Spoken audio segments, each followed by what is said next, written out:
walk that I'm blessed. See the love of God in my flex, I'm so blessed. 20K just on my chain, say less. I text every day to get dressed, so blessed. Been through the storm and the rain, still blessed. Had a couple heartaches and pain, still blessed. Handle the pressure from fame, still blessed. Just God called my name, so blessed. Yes, sir, I'm blessed, don't play boy, cause I got it mad. Tailor made just for this fit, I'm gonna cut the slack. I'm the man, good hearted shorty with me acting bad. Shout out to mans that done tightened up since they became a dad. Shout out to me. Welcome back to another episode of the Cobain Report. I am Rocc Cobain. This is T-Mail. And this is Cezah. And you know the vibes. Yeah. Today we have a great guest. I am going to let my cousin get into this because I don't want to fan out. And y'all know I fan out real quick. So I'm going to go ahead, T-Mail, get right into it. So we're going to get right into it. We have here with us today a heavyweight multimedia personality, the founder of the MBN Network, owner of LDR Enterprises. He commentates with a comedic style. He is a songwriter, author, spiritual leader, musical artist, and actor. You can catch him on BET's Kingdom Business and American Gangsters Trap Queens. Ladies and gentlemen out there, wherever you are, stand on your feet, put your hands together for Larry Reid. Motherfucking Reid. Bro, and what he didn't mention is philanthropist. That part. 100%. No, we gonna get right into it because Larry is here. He has a short amount of time. We just appreciate him so much for being on our platform, you know, trusting us and knowing that we appreciate him. So T-Mill, hop right into it, man. Let's not waste this time. Man, so let's start from the beginning. For those who may have been under a rock and just, you know, don't know who you are and, you know, where you came from and what field you know, have dominated, give us a little backstory on, you know, how you got started in being in the media as well as, you know, in the church. Well, I started out in the church. I come from a family of preachers and singers and musicians and prophets and pastors. So just like most anybody that's in my position nowadays, they started out in the church. And I began to preach when I was 17 years old. I started pastoring when I was about to turn 19 years old, and I haven't stopped pastoring since. I'm 46 now. I started doing music all my life, but professionally started recording in 2011. And then 13 really got really strong with it. And by the year 2015, I ended up being Stellar Award nominated. It was a single that I had that stayed at number 14 for about 22 weeks. Ended up being one of the best and most sold and listened to and radio spend song in 2015, top 30 of that with Billboard. But I had always loved media and talking. I worked in radio before I even started pastoring. It's just something that I always liked to do and to engage and talk and tell whatever I was thinking and find out what the hell you thinking too. And so this has been what I always like to do. And so I started talking online in 2007. There was something called nothingbutgospel.com that had featured some of my sermons right beside Juanita Bynum, T.D. Jakes, and some of the rest of them. And that's when I really started getting engaged with the different communities online through that platform. And then it moved over to the Clark Sisters board, where message board everybody was talking on. And then they were doing the MySpace days, and then it went over to Facebook and Social Cam and Periscope. And so I just kept right on talking online. And then when I switched from church in the four walls of the church, and I started doing church in the cloud, and in 2015, I began to tell all churches, I said, by 2020, you guys need to be really having your online media things together, because I see the church going to change forever. Didn't know that I was, you know, indirectly prophesying COVID-19 for 2020. It was during that year that Larry Live that I started in 2016 blew up. I mean, like astronomically. It was starting getting a whole lot of traffic in 2018, but really in 2020 is when it went to a whole different level. And so we've been riding the wave since then. So anything that has been talked about in the community, I might want to talk about it. Years ago, I was more prone to talk about it, but now like pick and choose, you know, because it gets really nasty really quick, and it to take a lot to be in the field of commentary talking about everybody else's shit. Because you talk about their shit, and then everything starts smelling like shit. That toilet get to smelling. I swear. And they get on you too, you know. So I still talk about it, but I just pick and choose now. So that's how I got started and how I got here. No, I have noticed that you have been a lot more selective recently about topics. You know, I am a follower of Larry Reid platform, and you know this personally. You see all the numbers and stuff. I've been probably following you since about 2018. I so happened to find you on William McCrae's page. I was being messy that day, and I was on So Obnoxious TV, and you was on there, and you were funnier than him. This one, you was a biggin back then, though. You still had that big back then, so... But when I saw him, like, dog, he actually funnier than the person show I'm watching. So I started following your page. And, bro, this before you was even, like, a household name that you are now, of course. Like, bro, I would slip and send you $5 because I ain't had no whole bunch of money. You know the vibes. I'm a preacher kid. You know, I would slip and send you money and be like, dog, I really appreciate the content, right? Not knowing that was showing me something. You know, this platform was actually started because I watched a video of you and Willie Moe Jr. Wow. And you told Willie Moe, bro, it was a great interview. You told him, you said, no, you just got to step out there. If you believe in yourself, just go ahead and do it. I literally had the conversation with my brothers right after that and was like, you know what, dog? I just watched the Willie Moe. We doing this show. We doing the show. You know what I'm saying? So I can tell you personally, dog, not only have you influenced me, myself, but you've influenced my show. You know, we are very selective about the things that we bring. You know, I kind of go about it with your... You know, like, if it's not public knowledge, I don't want to talk about it. You know, we got some stuff sitting on the shelf now that we ain't bringing out because I know it's going to cause some heat. And I got my own shit in the closet. Man, my toilet fucking stinks. And once you start flushing that toilet, everything come out. So what I can say is, bro, I have watched you handle media with grace, right? Ups and downs, you've rode that roller coaster with the same grace.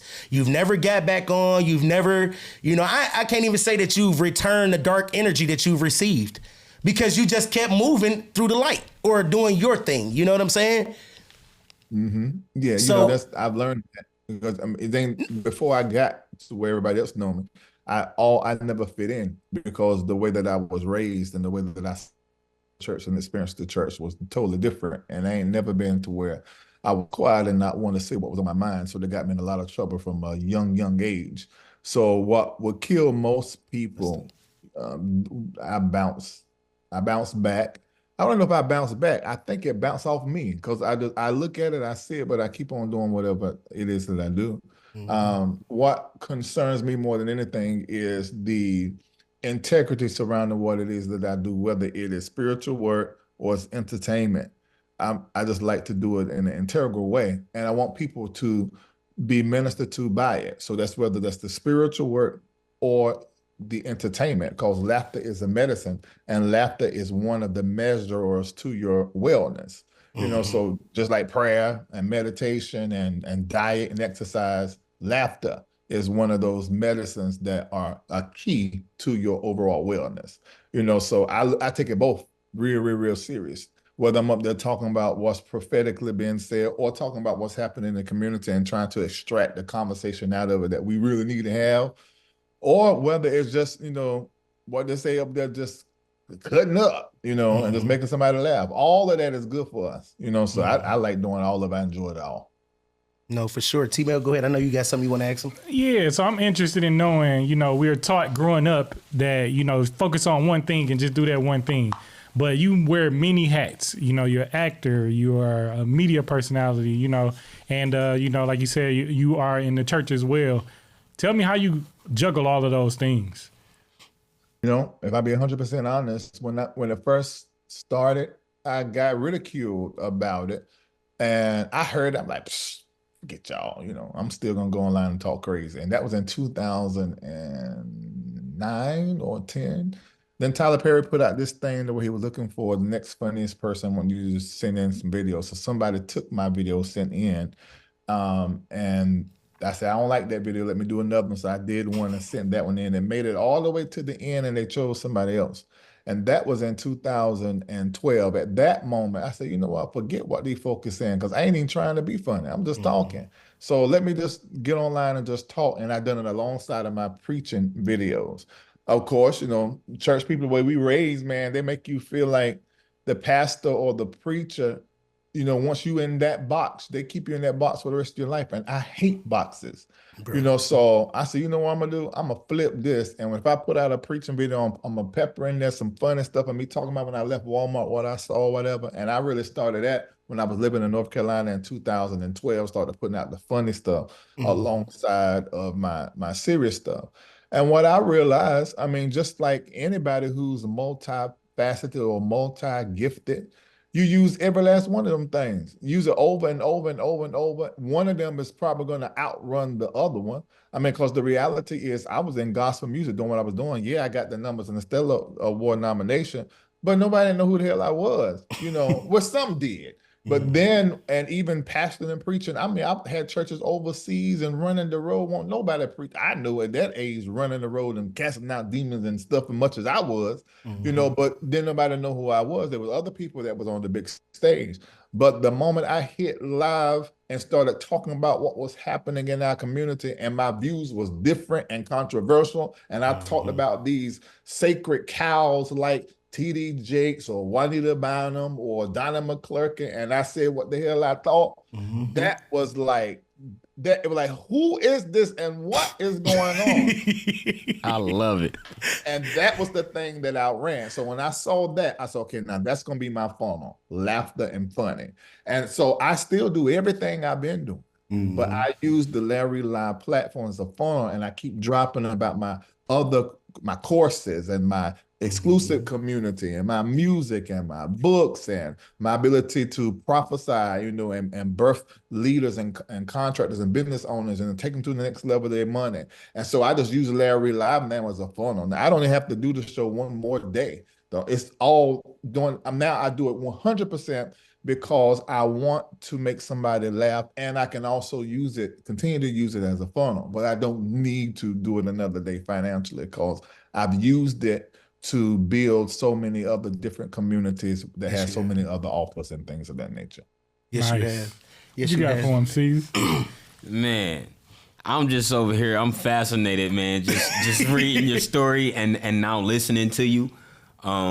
Because, we over here while you talking like, me too. Yeah. Man, because I approach everything like that, and I'm never scared to have uncomfortable conversations, And I think that's what's so admiring about you, man. Is that force that you bring. It's not aggressive, but it's force. And I think that's what really broke the ice for you, from like crossing over from pastor to philanthropist to actor to music and all of that. Like, hey man, my hat off to you, brother. No, for sure. 100%. We all church kids, Larry. You know what I'm saying? My dad. My brother over here is a pastor's kid. This is a pastor's grandchild. We all have been in your situation, right? And now that we have this podcast, we are having those uncomfortable conversations. We and are what the they ones. saying about y'all? Oh, they talking for sure. But one thing about it is my dad has told, he know they talking. That's why he said that slick self. But anyway, one thing my dad said to me is, you have to be your authentic self and stay consistent. All of us here at this table are truly being our authentic selves. I had a pastor tell me the other day, y'all be smoking weed on the platform. No, we don't. We smoke vapes. And guess what? We grown as hell. I smoke weed when I want to. But not on the platform. We don't do it on the platform because we understand that people are watching, but we are our true selves. And one thing I can say is we kind of got that lead from you, bro. 100%. You say that, you say what you mean, but go ahead, dog. And it absolutely works because people like, transparency is the new ministry, and I've been saying this for years.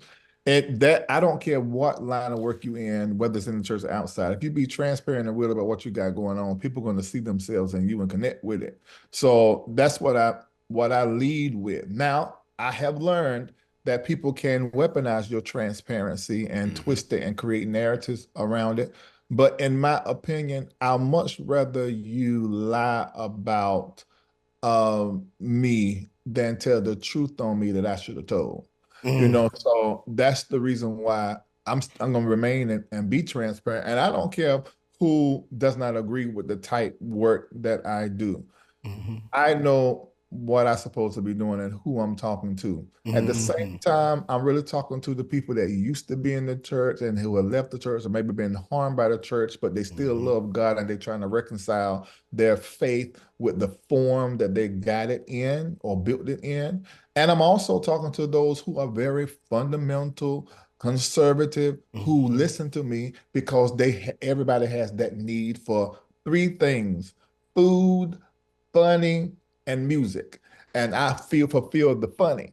And so, although they may not like me and think I do too much, they watch me to say, "Oh my God, you just so wrong."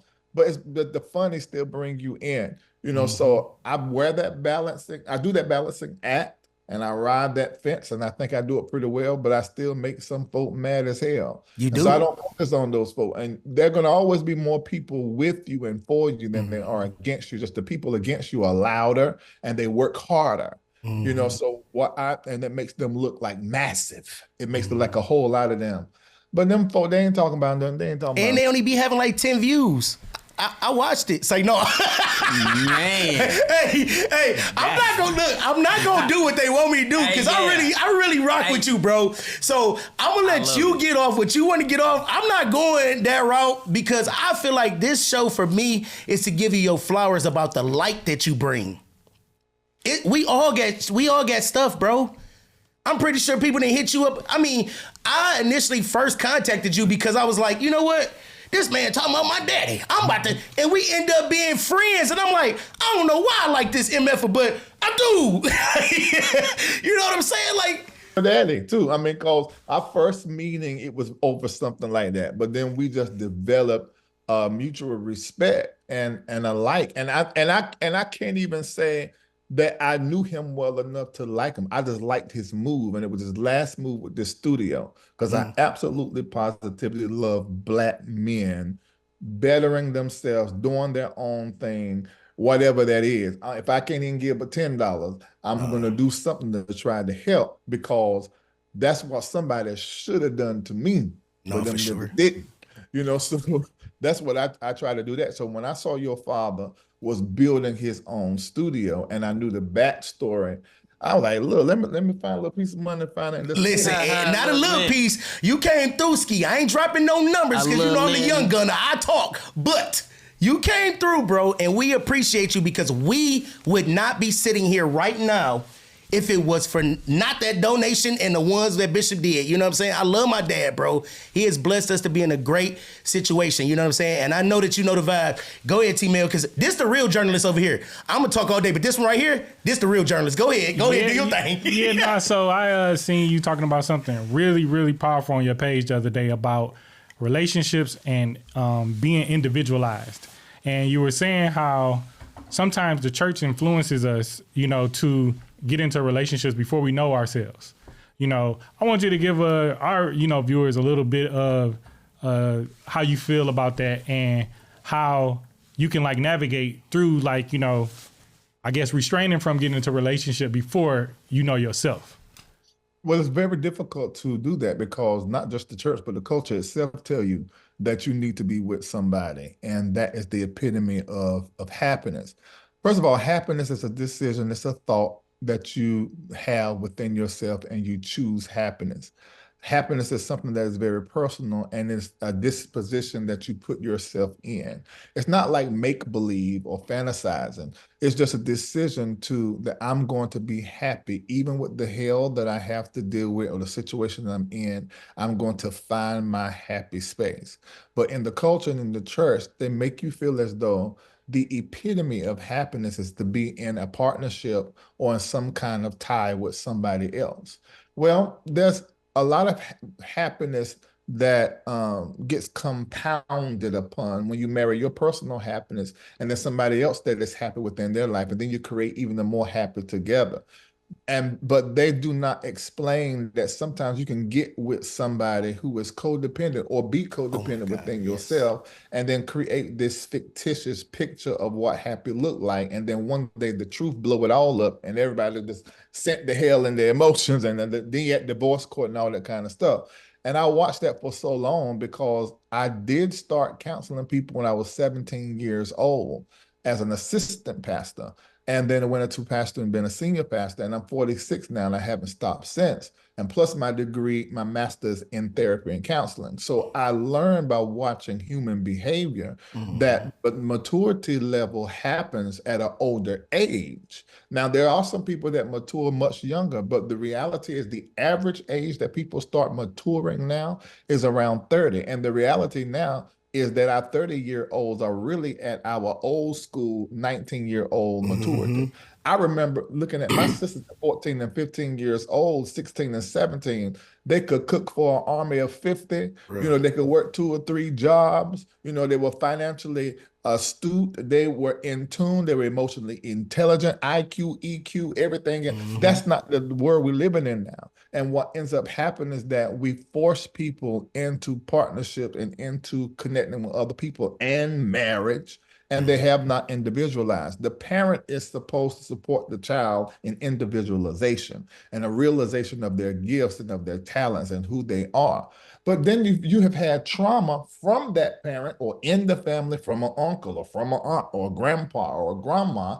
That process gets slowed down because you're stuck in that trauma, and except you disassociate and develop another personality, which a lot of us do, and the church assists in doing that and creating another identity as a minister or as a singer, and we start identifying with our talents in church. Now, mind you, this traumatized child is at 9, 10 years old development, but here we are in another personality, and then we get married and have a whole life and children, and then life shows up and you realize, oh my God, what I'm dealing with right now is the result of the development that stopped in trauma at 9 or 10 years old. And now as a grown 40-year-old man, you are realizing your own issues, but you got a child that you got to help walk through theirs, and you got to do your trauma. Let's stop all of that. And everybody just freeze and get by yourself and with your therapist and do some prayer and some meditation and get you a couple of books and start individualizing and find out who you are. So I suggest people now all the time,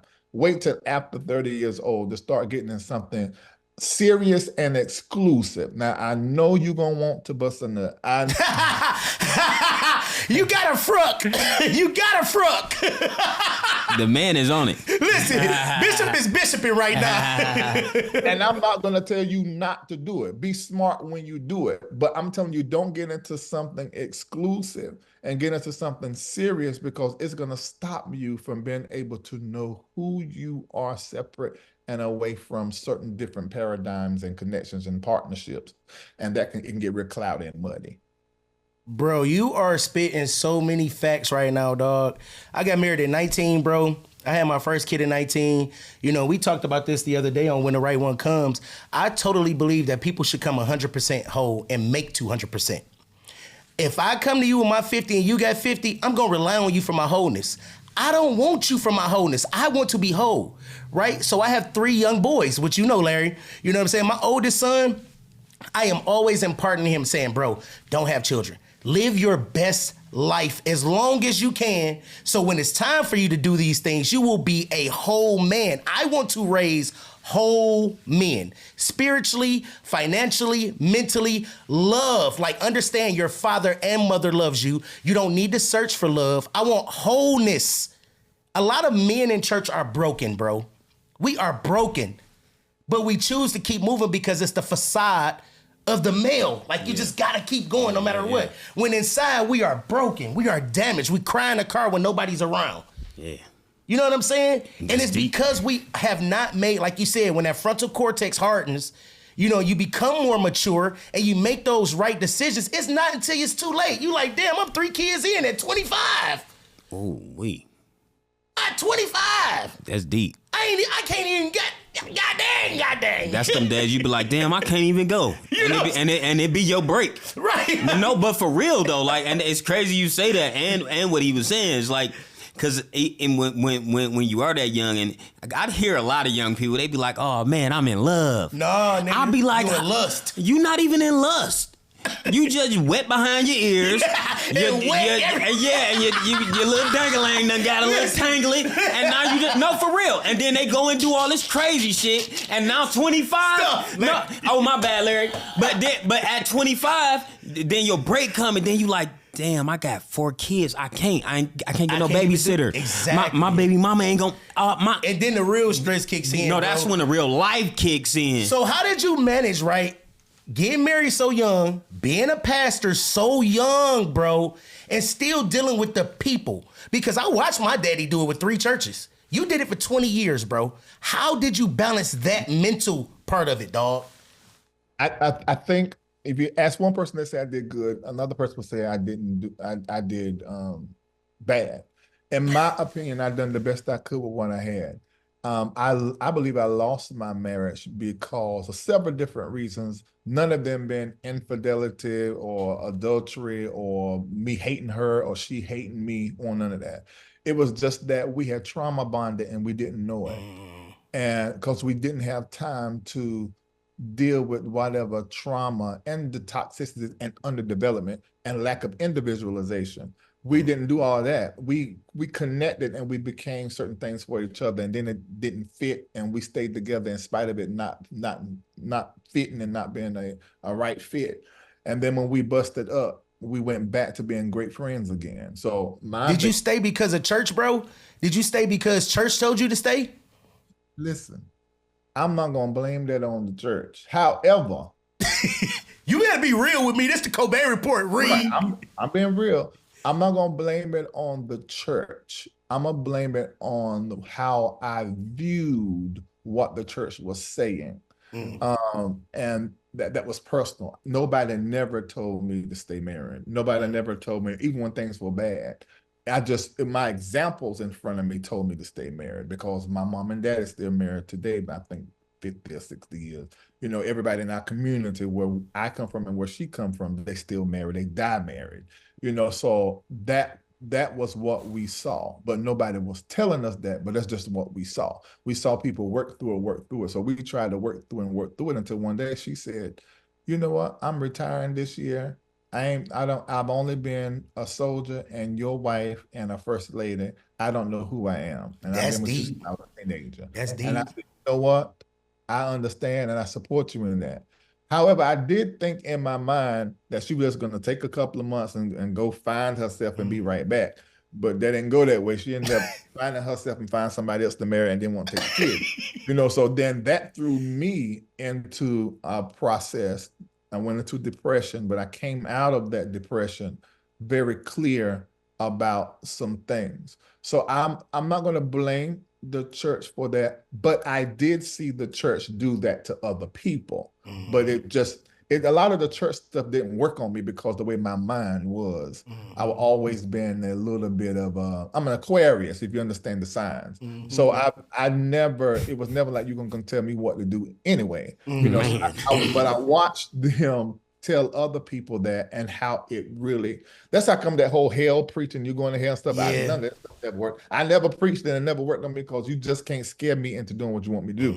You know, so, but I do know the church has done that to most people. It just didn't happen to me. So I want to know before we, close out of here. I want to know you got 30 minutes. Yeah. And I want to know I can come back again later. That'll be nice. Please do. So I want to know what we're talking about, families, we always talk about breaking our family curse, and it sounds like it's also a church curse, right? Where the church, has still been developing people like we're talking about now, where they've been sort of like in a dictatorship and they feel like they have to, operate within what you're talking about as far as like you have to be this way or you have to do it this way. So what I want to know and what asks you, do you feel that, or do you think that the church, is it time for like the church to be restructured, He's been saying that a while. We can, operate with more freedom and people can start to be individualized? This is a superb question. You asking the right person. Told you this, the real journalist. Because my third book is called Let the Church Say Change, and as opposed to Amen. And I had a word Amen marked out. And love Marvin Winans when he say that, but Rocc Cobain. As opposed to saying amen, we need to really say change. And because I know I'm born for one word. You need to know the word and the numbers connected to your birth and why. because there'll be like pillars that guide you. And my word is reform. The church needs to reform. I said change in that book, but change is only a part of reform. There needs to be a 100% overhaul, and it's already happening. It began to happen the first time in 2008, 2012. Then something began to happen again around 2018. And then when the pandemic came in 2020, that was a forceful prophetic pivot. And some people did, but they did it temporarily. And then when things lifted, they went back to what they knew. As a result, we see a lot of church closing and failures and in debt and can't stand. 100%. They don't even got musicians. Yeah, because they will not make the pivot. So the church needs to reform, and they cannot listen to the voices they have listened to get to where they are. They must listen to the voices that are uncomfortable for them in order for them to have a future. If the church does not evolve, it will evaporate. Come on, Doc. That's a good one. That's our No, time. for sure. And I know before you get out of here, Reed, I gotta say one thing to you, dog. You got a singing mama, bro. Your mama can sing, and I know I just went totally left, but if I never talk to you again, I got to tell you, bro, your mama can sing, nigga. I know where you got it from, bro. I really do, bro. I had to get that one out the way, dog. She made us sing. She was like the Joe Jackson, man. She would whoop us. Me and my sisters.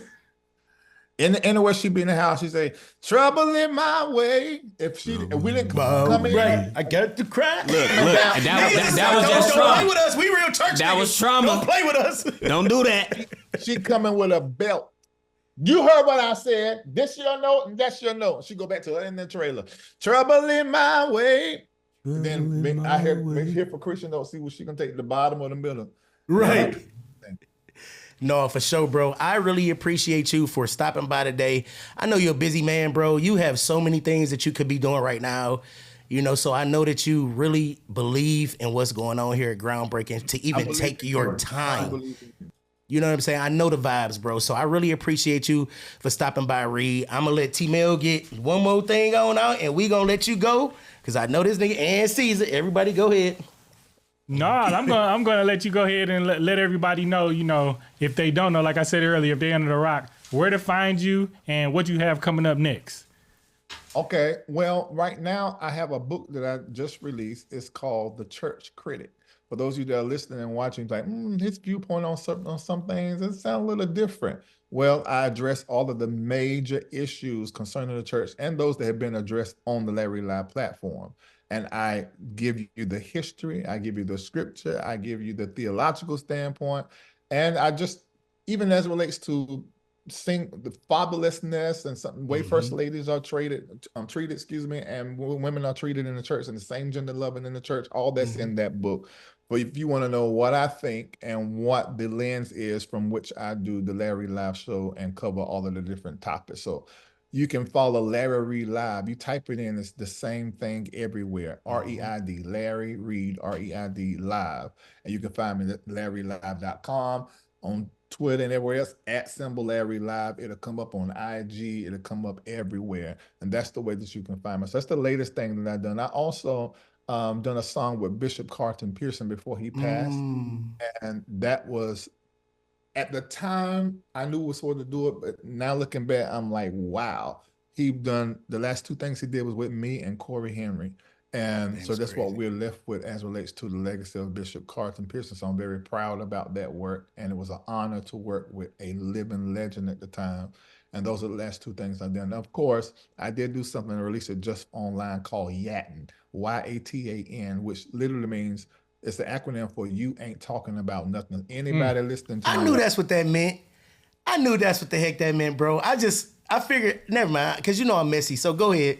Yeah, so if anybody that's ever been talked about online by people with the purpose of being malicious and to create a narrative around your name that ain't true, I want you to see that and understand that as it relates to your response to that is you ain't talking about nothing, and say it over and over until every part of you at the molecular and cellular level see it as nothing because that's what it really is. Because it ain't nothing. It's a whole bunch.